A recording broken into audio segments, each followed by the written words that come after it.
right, guys, we're survivors here, right? Thank you very much for coming today, everyone here to listen in our panel. I guess we will start with small intro. My name is Iana. I represent Internet Computer Protocol Thailand Hub, and we are focusing on bringing mass adoption for ICP in Thailand region. And please introduce yourself. Hi, Arthit, Sriumporn, founder and CEO of Rakkar Digital. We're qualified custodian operating in Asia. Right now, we're operating in multiple countries. Thanks for having me. Hi, my name is Albin. I'm a director at BitGo, APAC. BitGo is a security-first wallet infrastructure platform. We are heavily regulated as one of the biggest custodians in the world. Thanks for having me. Yep. Hi, I'm Tanawat. You can call me Plug, and I'm a CEO of Bitazza Company Limited. We are licensed crypto trading platform. We are regulated by the SEC, and we covers 90% of the OTC markets here in Thailand. Okay, I had a really long intro prepared, so maybe I'll just cut it short to match my panelists here. Hi, my name is Alex. I'm a principal on the client solutions team at Circle. If you don't know Circle, we're the sole issuer of USDC, and maybe we can get into a bit more of what we do in the rest of this talk. Nice to meet you. Well, nice to meet you guys. I feel very honored to be among you. So today we're talking about enterprise blockchain adoption. It's actually a really passionate topic for me. I believe that Web 2 and businesses going to integrate Web 3 technology, and it will bring mass adoption. So the first question will be for everybody. It will be, what are keys to achieve enterprise adoption of blockchain technology? I'll start. Okay. Since we are custodian, right, and then I think the bridge between Web 2 and Web 3 I would say two things, right? The first thing is the ecosystem. We need the right ecosystem that actually solid and quite similar to the TradFi, because I think when they're gonna adopt something in Web 3, they're gonna look for something that they're familiar with, right? And it has to be credible. It has to be credible. It has to be trustworthy.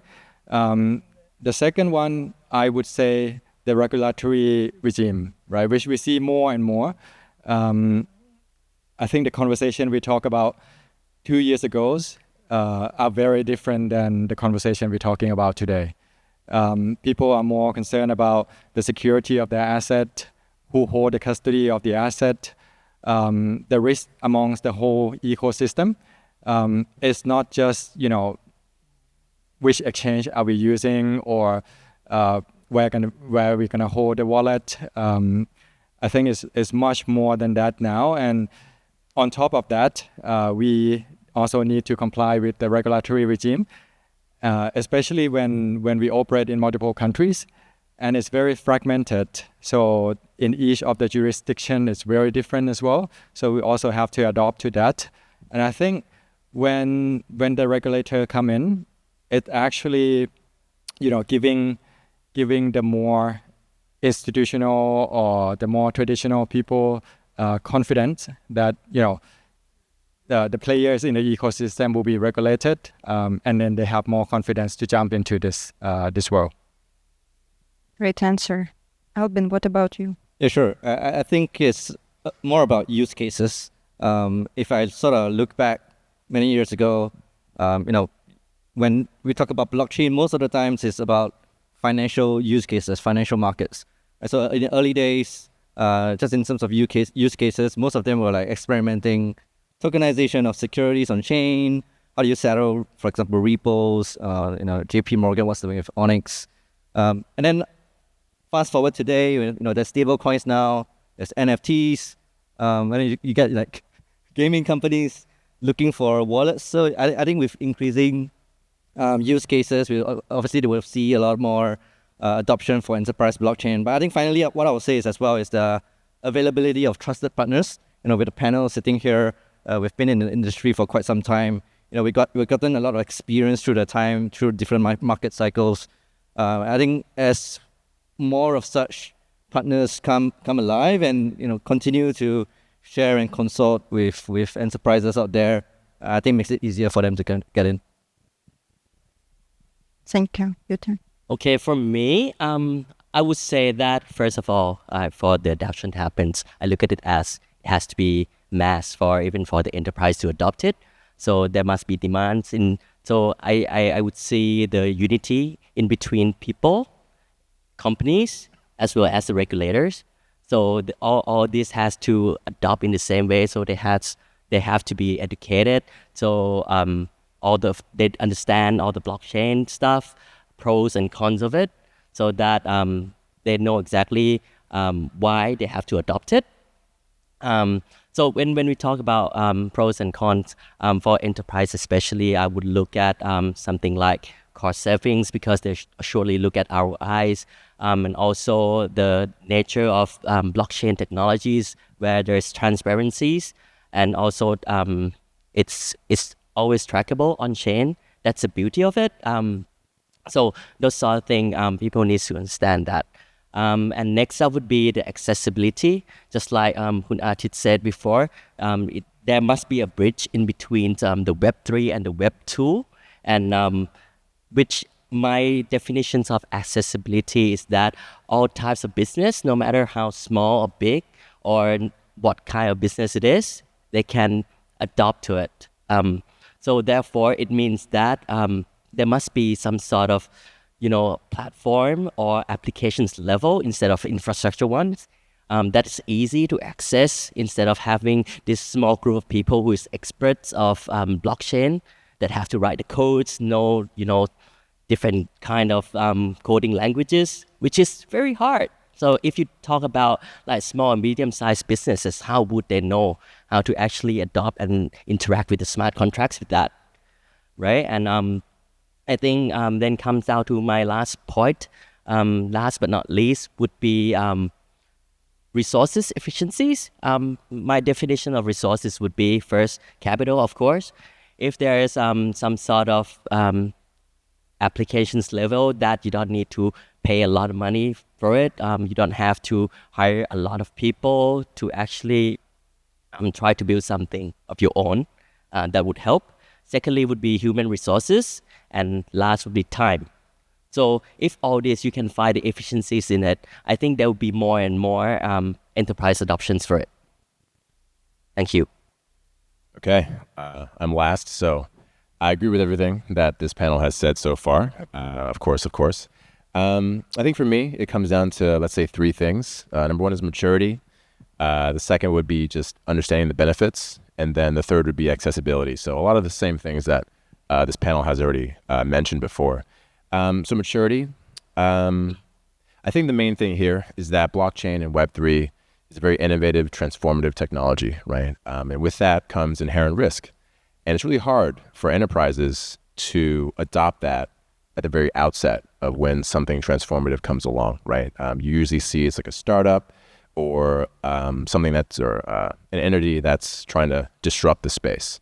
So I think maturity comes in a lot of ways, right? Number one is, regulators understanding it. It comes with just also understanding like how to view this new technology in a sense of like from a risk compliance perspective, from a legal perspective, like all these different things that enterprises have to think about, right? So that's the first thing. Secondly, it will be the benefit. Now that you see that it's something that you can accept the risk of, how does it actually benefit this enterprise? I think that comes down to use cases, right? Something that the panel said. Does the use case save you enough money, make you enough more money for you to kind of go in and adopt blockchain technology, right? So that's like the second thing that enterprises, I think, have to see for them to start using blockchain technology. And then the third thing would be accessibility. And for accessibility, that comes with, okay, I'm ready. I see the risks. I'm okay with it. I see the benefit. I'm okay with that as well. How do I actually get started? And I think that's where this panel comes in to play, right? So what you're looking at now are players in the space that enable enterprises to get going and get started in using blockchains, right? So whether you're you're using a custodian service or a wallet service, et cetera, to help you with that layer of it. There are other players that allow you to, access the blockchain directly. Or for Circle, it's being able to access a digital dollar and start using that to transform the way you move money around, or transform the way that you run part of your business, whether it be cross-border remittances, your own internal treasury management from one country to another, so on and so forth. So I think that's the progression of it, right? For enterprise adoption, maturity, understanding the benefits, and then being able to take advantage of it. Thank you very much. So we just spoke about how to be successful, but what is obstacles do we have and challenges to get there? Maybe we start with Alex. The obstacles Obstacles that we and face. challenges, yes. And challenges. Okay, reverse order. You got me. Yeah. All right. So obstacles and challenges. I think there are the obvious ones, right? So just regulatory wise, right? So just having, I think it was the previous panel, I don't know if everybody was here, where Top, the co-founder and CEO of BitGo, talked about how Thailand for the past 6 years had clarity in the taxonomy of blockchain, like cryptocurrencies, tokens, etc., and also just having like that close relationship with the regulator here to better understand how Web3 and blockchain can be used here. That's not available everywhere in all these different countries. So I think that's a very obvious challenge, right? Just for the industry as a whole. I think the thing that I see most working at Circle and working with enterprises is to help them better understand the benefit of blockchain and Web3. For us, it's the benefit of and the functionality and the usability of USDC. So how do you start leveraging USDC to move, value from, let's say, the United States to Singapore in seconds, rather than having to depend on, traditional fiat rails, going to the SWIFT system, paying for fees, waiting on weekends for you to move money, like all that sort of stuff. So how do we help them better understand, like, the benefit for them to start using this protocol that we've come to develop on the blockchain? So I think for me, that's the biggest obstacle, right? So just better understanding, better education of the benefits that blockchain can provide. I have a question regarding education you mentioned. So when do we need to start educating people? Like in high school? When? What do you think? So I think like preschool, right? I'm kidding. I think education, I think education isn't like a one type of approach that you should take. It's going to be multiple areas of education, right? Of course, it starts with the people. It's them understanding, what are the benefits of blockchain? What is a blockchain? What is a wallet? All that sort of stuff. That's being done already. I guess on the retail level, you can say. I think naturally schools will start teaching their students about this, because if it becomes more of everyday life, right, it starts to get into the curriculum, and students, I don't know how old they're going to be, definitely college, I guess, maybe high school, they'll start learning this, and you'll see like Web3 engineers and developers and like smart contract engineers come out of school, and it can be like a focus, all that good stuff. So that's like one.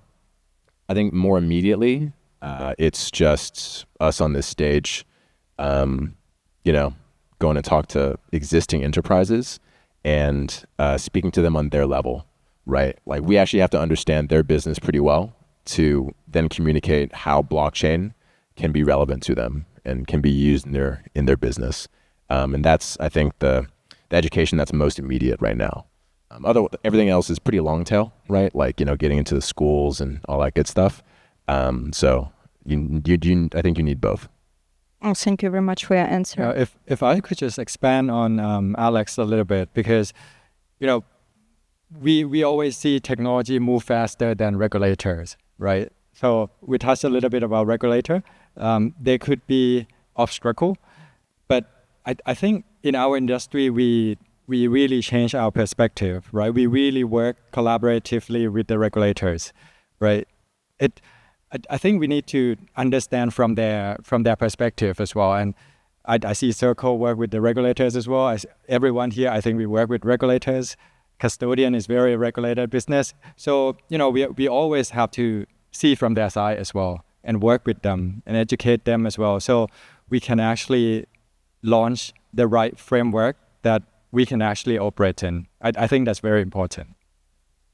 Tanawat, what do you think about obstacles and challenges what we're facing? Okay, I do agree with both Alex and Arthit in regards to regulatory space, which needs to adopt like in parallel with the technologies that keep growing really fast. Because in the end, if there is no regulations applied, that nothing is going to be in place, and people, especially big conglomerates, will be scared in adopting it if it's not good enough. Yeah, but then would like to touch on understanding as well, in which I think I do agree that there needs to be educated from when early on. I also come listen to this conference like our panel here, and also read through many social like media channels and everything. So and also one of the things is that the enterprises should also identify, because no one is gonna buy things if they don't understand what their pain is and what their needs are, and what can blockchains help improve this pain or needs, right? So I think that's really important. But from the experience we have talked to conglomerates, enterprises, especially the large one. One of the things I would like to add on to what Alex and Arthit said is that because they're so big, right? They must have some sort of system. I would call it legacy systems, in which proves that it works for many years, and the operations goes really smoothly, and they can expand really big. But then the big challenge here would be that how would you integrate blockchains into a really good legacy system without creating any frictions to the operations, which would lead to worsen off, like for the customers, basically. So I think I would like to touch on that as well. Thank you very much. Albin, it's your turn now. Sure, yeah. I don't want to repeat those points, but just to touch on a more practical sense, I guess, seated here, there could be like Web2 companies here trying to understand a bit more about enterprise blockchains. I think chances are they get into a decision paralysis. Because to be honest, I think in blockchain, there are a lot of different decisions you need to make. There's so many paths that one can take, right? So, for example, there's private blockchain versus public blockchain, let alone that if you go on a public blockchain, like which layer one should I be building on? Do I want to do my own layer one? There's like subnets, there's L2s, there's now L3s as well. I don't know, L69s in the future. All these decisions that they have to make are tough. It's not easy, especially if you have to pitch a decision up to a board which could be of a different generation and come from a different breed. And not crypto native in that sense. I think it's tough to pitch that. So I think they get into this zone of trying to understand as much as possible and not taking any action. I think that comes back to the point where there's trusted partners in the panel. There's people in the space that have a lot of experience. We can offer some advice and consult on. BitGo has been around since 2013, so we've seen companies gone and bust. So we can take some of these experiences and educate and partner together. To sort of see where we can work and succeed as well. So, yeah. Thank you very much. So, this is a very interesting topic because I personally myself did some to integrating from Web 2 to Web 3 technology, successful stories in Thailand. And when I talk to different businesses, they always ask me why I have set up all my case, I'm running business, making some really good profit. Why do I need to switch to Web3? What is my return on my investment? Maybe you can, Tanawat can start, tell me why would we need to switch from Web2 to Web3? and what is a return of investment for businesses? Well, come back to the point that I mentioned earlier, right? There are pros and cons to blockchain. Obviously, everything has like both sides of the cards, right? So I would say that both the management and the teams of these enterprises really need to understand and identify their pain and needs first. Whether these blockchain technologies is gonna improve some in what sense to the company itself, right? So when you talk about ROI, it's very simple. So ROI is basically you increase the top line or you decrease the cost, and then basically you make more profit, right? So every business, I would say, is very unique. So you cannot just have like anything that one fits all. You just need to find that specific ones. So, but I would say that due to its nature of of blockchain, how it's transparent, it's traceable, it's immutable. That's the beauty of it. And I would give the example case such as Walmart, where they adopt blockchain technologies into supply chain management in order to see from where they got the raw materials until they sell it to the customers in Walmart. So basically the database it's immutable, right? So you can see from like where it started and where does it go through, will they get any foodborne illnesses, will we get sick? So that essentially creates a very streamlined data, and people actually feels confident to buy those sort of things because they know exactly where it's been. So in the end, that creates optimizations and efficiencies in terms of supply chain management, and that reduces cost, which increases the profit. So this is one of the example that we could answer. But in conclusion, right, the company needs to realize first what are the pains and what can blockchain solve that pain. Thank you very much. Why don't we talk about use cases? Because we have a couple minutes left, and I really want to hear you guys' thoughts about that. Maybe you can start, Arthit. Yeah. I saw the time, so I'll keep it short. Two use cases that I want to touch on, especially in Thailand, is cross-border remittance, right? So I think Alex might be able to talk more on that, but blockchain and even stablecoin can help people to just remit money real time into the country or out of the country, right? We did a project where we help overseas worker to send the money to the family in Thailand, right? So that create transparency, speed, and the cost is very low. So it actually changed people's life, and they can send the money to their loved one in the country very fast, right? That's the first use case, and it's happening already. The second use case is the asset tokenization, right? So we might say, we'll be able to access those investment vehicle where, U.S. Treasury bill or bonds. But I think two things that very important for asset tokenization are that it actually improve the efficiency, right? Which means you can save costs and increase accessibility, which increase liquidity, right? Other benefit like you can buy fractionalization because of blockchain. But I think these two use cases actually happens already and actually change people's lives and, offer more opportunity for people to invest in new asset classes. And I think those are great. I'll leave some for you to talk as well. Yeah, you kind of stole my thunder a little bit, actually, but that's okay. I completely agree. If you don't mind me going next, guys. I think cross-border remittance is huge, right? Because it does touch a lot of people's lives, and it transforms their lives, makes it a lot easier for overseas workers to remit money back to their loved ones. And that's live today, both in Thailand and just globally.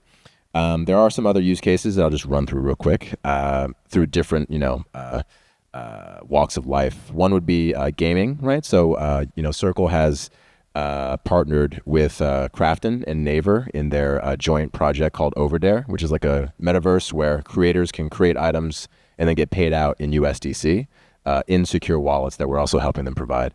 That's one thing. That's going to be in the future, but they're committed to it, and we're working with them to get that ongoing. One that's already live now is Grab, right, which is like a really large Web2 app that decided to take the leap into Web3 to embed easy to use and secure Web3 wallets in their app. And it's right now at the moment it's for NFT uses, and they started at like Singapore FinTech Fest, which is another event, and just run some initiatives there. But for a large Web2 company to actually take that step into Web3, I think is notable. And then maybe the next one I'll say is just actually like internal treasury management. So you have these really large enterprises that actually, it's a really big pain point to move funds from one country to another, right? So I can't name names, but it's a really powerful way to reduce cost and to increase efficiencies when you can move money with really quickly, instantly, also over the weekend and on holidays and stuff, which you typically cannot do right now. So those are some use cases. Nice. Then we will have the last question for Tanawat and Albin. So what is the future holds for enterprises on the blockchain? Future. Like maybe next year or maybe in 5 years. Right. So I think we're still in the early innings. I think a lot of time when it comes to frontier technologies, very progressive technologies, it takes a lot of time to unlock that 0 to 1 moment. I think one can argue that it's already been, a decade more and more in terms of the use of blockchain. And some people have questioned, what are the use cases? Have anything changed at all? But I think I'll humble myself and sort of, retrospectively reflect. And, if I think about when I first entered digital assets and crypto, there weren't really stable coins back then.